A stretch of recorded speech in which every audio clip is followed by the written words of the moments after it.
What an absolutely unbelievable and an unpredictable Saturday full of matches when it comes to the OpTic Major, the very first CDL Major of the Vanguard season. In today's video, we're going to start by walking you through that map 5 where OpTic was able to come out, win 6 rounds in a row to complete the reverse sweep against the Atlanta FaZe.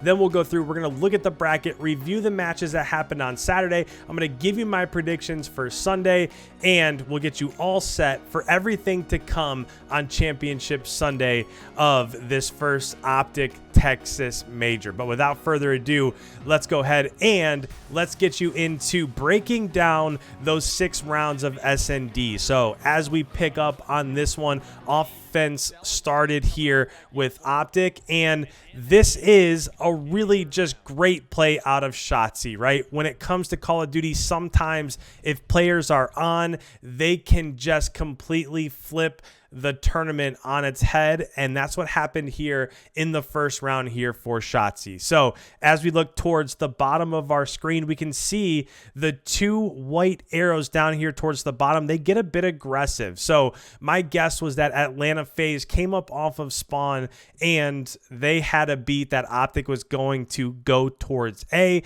So in this instance, they have somebody looking over bomb, they have somebody looking over mid, and those 2 bottom arrows from the Atlanta FaZe are going to start to work this post-plant position. So if OpTic were to get bombed down, you want somebody up in this top building. So that's what these 2 arrows down towards the bottom are doing, is they're pushing that advance down towards the bottom of the map, because if they can take out and gain that power position, then it's easier for them to come through and finish off that first round. So as we go ahead and get back into this, you just see that Shotzzy is in a great location. He's able to get the first kill on a BZ, and then from here, he just kind of plays his corners, right? He opens the window, he closed the window.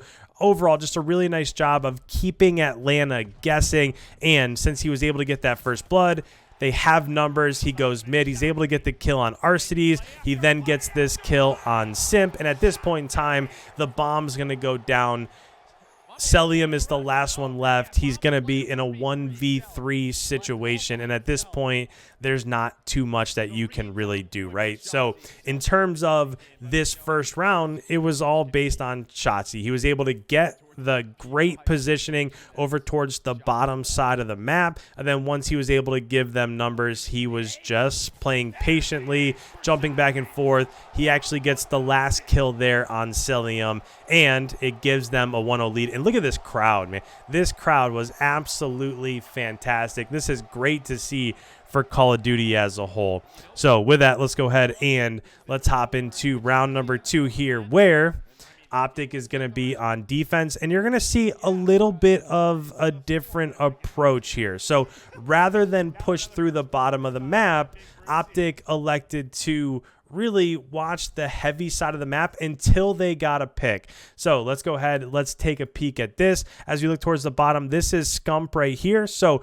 rather than push up forward into this bottom side of the map, he's just waiting back and he's watching this advance so he can get information for his squad. If he sees somebody here, even if he dies, he's able to relay that to his team that they're coming this way. And off of spawn, the other 3 members of OpTic push top mid, and from here, Dashy was able to get an opening pick on a BZ, and if they're able to get that pick, then they know that's where the bomb's going to go, because that's what a BZ does, right? He pushes forward, he tries to get first blood, and if he's able to do that, then he's able to come through and set up that advance for his squad. So overall, a great start for OpTic, and as they get that start, they elect, okay, we probably have bomb down. We're able to get a BZ down, and once that, let's just play together. And even if Atlanta's able to get the bomb down here, they elect to just play for the replant. So I really like this decision here. Sim does get a kill on Shotzzy, but that gets traded out from Scump. So yeah, you probably don't want to see Shotzzy go down, but either way, they still have numbers, right? Search and Destroy in Call of Duty, obviously all about numbers. So they get the kill on the top side of the map towards A. Then they all rotate down over towards B. So the way that that plays out is you can see it right here. They were able to get that trade on the bottom side of the map. And right here, Celium is one of the last people that's left. And you can see this number 8 arrow right here. He is totally preoccupied with what might be coming from the bottom part of the map because OpTic rotated together. They were able to get that trade. That was their last known position. And then once they were here, they said, you know what, we're just going to back off. We're going to go all the way back towards the top side of the map. One, they're not going to be expecting it, and we can trade out anything that potentially happens towards that top side of the map. As we go ahead and press play, Arcedes gets put in a tough situation here. He's trying to get out with his life so that they can just cover the post plant. Right here, he tries to run away, and it just doesn't happen. And at this point, they have bomb down, so they're figuring Celium is going to be in that top building overlooking bomb, which is why Scump pushes. As Scump pushes, they're just watching over. So Illy gets on the defuse. Dashy watches over top of him, right? As we look at it here, we can see Illy is on the defuse. Dashy was sitting up top, and he's just watching towards this top window. So as soon as Illy came through and hopped on the bomb, Dashy got his positioning. Celium was going to check. He has to check. So Dashy was just able to trade out that kill, and they were able to finish the round. Overall, just really well played. I like the fact that they rotated towards the bottom, then rotated back towards the top. Really smart, really intelligent play, and I think they have Atlanta on their heels as it stands right now. And oh, by the way, if you can't hear in the background or if you didn't watch this live, the crowd was absolutely unbelievable. To start this next round, OpTic gets a bit aggressive over towards A. They invest a ton of utility on the top side of the map, and then instantly you can see Bomb and the rest of OpTic hitting mid and going towards the bottom side of the map. So a little bit of a let's push A, let's invest some utility, let's get them rotating there, and then let's push over towards B. And as you look at the minimap, that's exactly what happened. So as you come up off of spawn, OpTic was here. They come over towards A. They lob all of this utility mid and over towards top A. And what that does is that forces the Atlanta FaZe to rotate, because now you can see Celium's top side of the map, Abeezy's top side of the map, Simp's top side of the map. And after they're playing this retake, they realize, wait a second, it has gotten quiet. Celium, who's playing the top side of the map, doesn't see anybody pushing towards A. That's when they realize, okay, I think OpTic has rotated, and that's what we're seeing here. So overall, when you're thinking about who is on the forefront and who is on their heels, Atlanta is definitely on their heels so far. Dashy gets a massive pick on Arcedes down towards the bottom side of the map, and that's ultimately what opens up this bomb site. And the other thing I'll say is this is great patience out of OpTic, because how easy would it have been for Dashy to get that opening first blood on Arcedes, and then they just push down towards B and they're able to plant the bomb and then get map positioning from there. So I really like this kind of slower play. Let's get the pick, but rather than hop down, let's just wait to see if we catch anybody else on rotation. Bomb is going down, and this is another just a great play by Illy. So Illy was able to get a shot on Abeezy to take him to half health, and then he knows he has help on the top side of this from Dashy. So Abeezy knows he has Illy weak. He's going to push through. He's going to try to trade that, but Illy and Dashy play that together. They're able to get that kill on Abeezy, and it puts them in a 4v2 situation. Just an unbelievable play from those two of communicating and forcing the 2v1 gunfight there. Scump has since pushed up.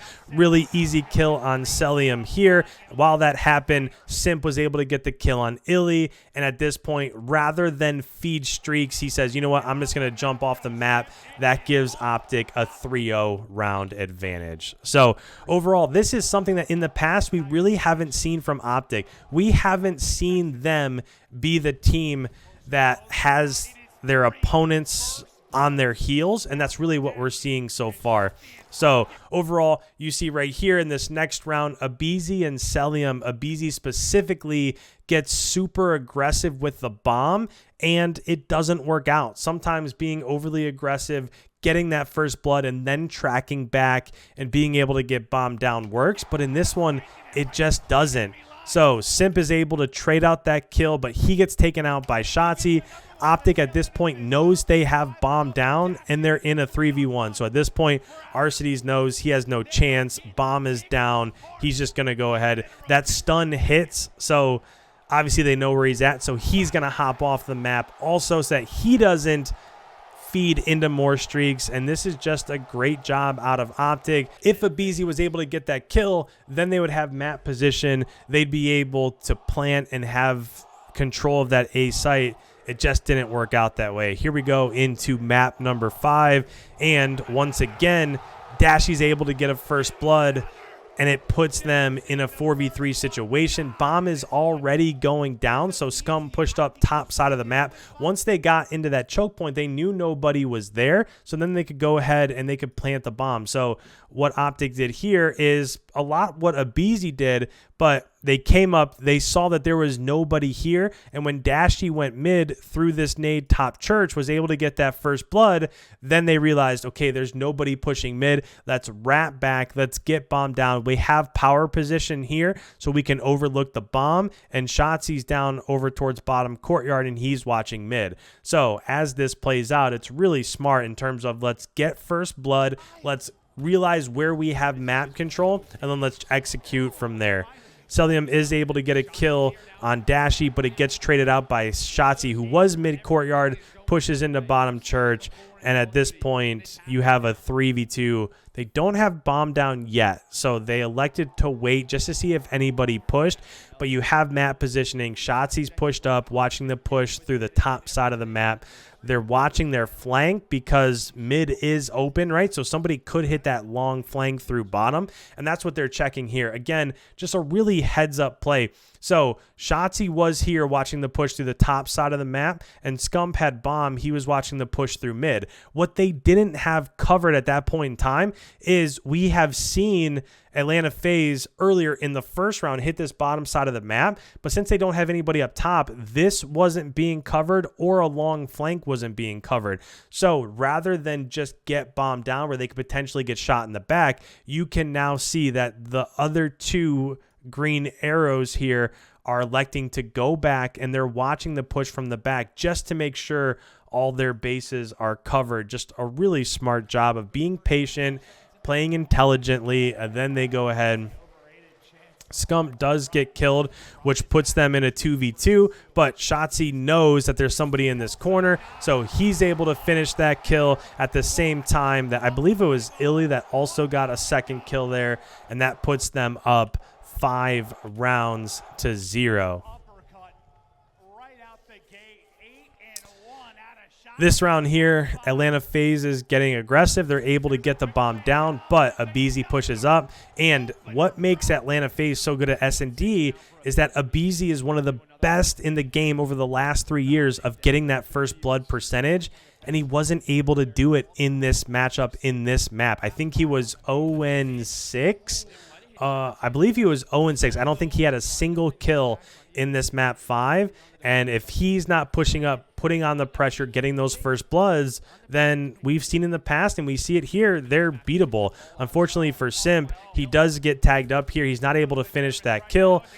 Dashy trades him out right there, and with that, that is the final kill. And as we watch here, this is just tremendous. Actually, it didn't even look like they would have got that. The camera work was a little bit off, but they do come through. You can see the choke sign. I mean, look at this crowd. This is what we've really missed over the last couple years here from the CDL being online. So this is a great highlight here. And I will say, I like this also.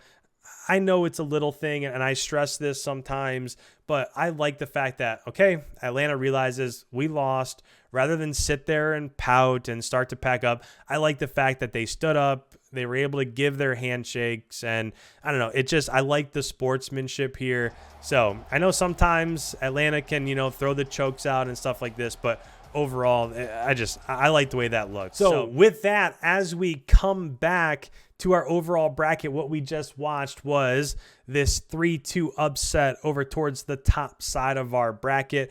just a really fantastic match. The first match of the day was Boston Breach versus Paris Legion. Boston came out, really good map from Nero, really good match from Methods. This was just a solid bounce back from them after they took a pretty bad loss the day before. So nice bounce back from Boston Breach. Paris, I thought, is looking better. Gravity didn't have quite the impact today as he did yesterday. I thought Paris would be a bit more competitive, but overall, I think Boston is somewhere in the middle of the pack, and Paris showed that they might have a little bit life in them. Next match was London versus Toronto. This one absolutely surprised me. I don't think Toronto is up to full strength yet. I don't think that they're playing as well as they could possibly play, but Zero came out 1.38 on the day, and you didn't quite get the production out of Insight. Cammy and Kleenex played well, but you can see underneath here, 57 and 75 from Insight. That's not just going to cut it. Although they did almost win the map 1 hardpoint. They were able to sneak out the map 2. The control went to round 5, and they barely lost the game 4. So even though this looks like a 3-1, it was actually really close. So we'll see what Toronto does moving forward here. Then, of course, if we just want to look at the stats, the biggest thing to see here is Dashy, a 1.42 in this matchup against the Atlanta FaZe. You really don't see that often. Scump had a fantastic day also. And even though Shotzi and Illy don't show up here in the kill feed, what they were able to do in S&D and in the clutch moments was really huge out of them. Just a phenomenal reverse sweep. Then Boston versus Toronto. I think Boston showed that they're, again, starting off this major, I had them losing to Florida. So they're showing a bit here that maybe they're further along than some people give them credit for. Methods played pretty well in this, a 1.27. And even though nobody popped off from Toronto, this is just what they do, right? They're able to win the map 2 S&D. They're able to win the control. Hardpoint wasn't quite what they expected, and then they closed out in the Game 5 search, and that's just where Toronto's at right now. Their respawns aren't where they want them to be, but they're being one of those 2, 3, 5 squads, and if you can do that, you can make some noise as it moves along. So that was our matches out of Saturday. Let's go ahead. Let's predict Sunday. So first matchup, we have Ultra versus Atlanta FaZe. I think Atlanta FaZe is just the better team right now. I think they're going to end up winning their respawns. And if it comes to a map 5 S&D, then that could go either way. But Atlanta came off a really impressive win against the LA Thieves to get into this elimination bracket round 4, and we're not quite seeing the same production in those respawns yet out of Toronto. So I'm going to say this is going to be a 3-1. It doesn't quite get to the last S&D. If it does, it'll be interesting, but Atlanta's taking this one. Next, in the winners final, we have OpTic versus the London Royal Ravens, and as well as London is playing right now, I think the most impressive win so far is OpTic's win over FaZe, and I think that's going to have a lot to do with the momentum and how they're playing heading into this matchup. So I do think London's best maps right now are what they're doing in respawns, but if it goes to map 5, I just think OpTic's going to clutch up, which is going to put OpTic into the grand finals, and it's going to put London down in the losers bracket finals against the Atlanta FaZe, where, again, if you're talking about respawns, that's both of these teams' strengths right now. What Atlanta was able to do against the LA Thieves in that map 4 hardpoint, and then to come around and close out map 5 when it looked like they were about to be eliminated. They got that reverse sweep against LA Thieves. I just think they're going to be too much for London to handle at this point in time. Either way, it's a really great story from London to be able to come out and play like they're playing. But I'm going to say this is going to go map 5. And if you're going map 5 against the Atlanta FaZe, it's going to be a little bit too much against a squad that hasn't quite been there, which will bring us to the grand finals against the Atlanta FaZe and OpTic Texas. And this is a tough one because The first match between OpTic and the Atlanta FaZe, it looked like Atlanta was just going to stroll through this. They went up 2-0, and then slowly but surely OpTic came back.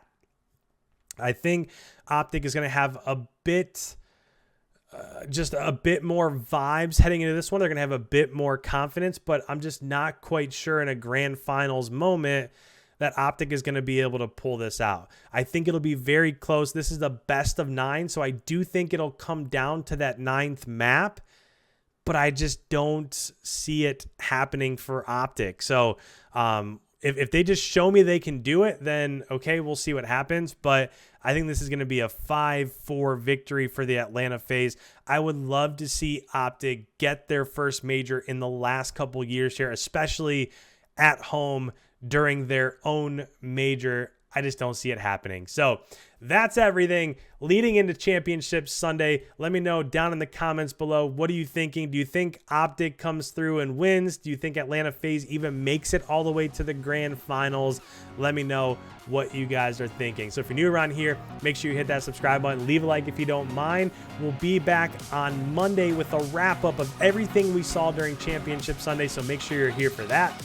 And with that, thank you guys so much. We'll see you in the next upload.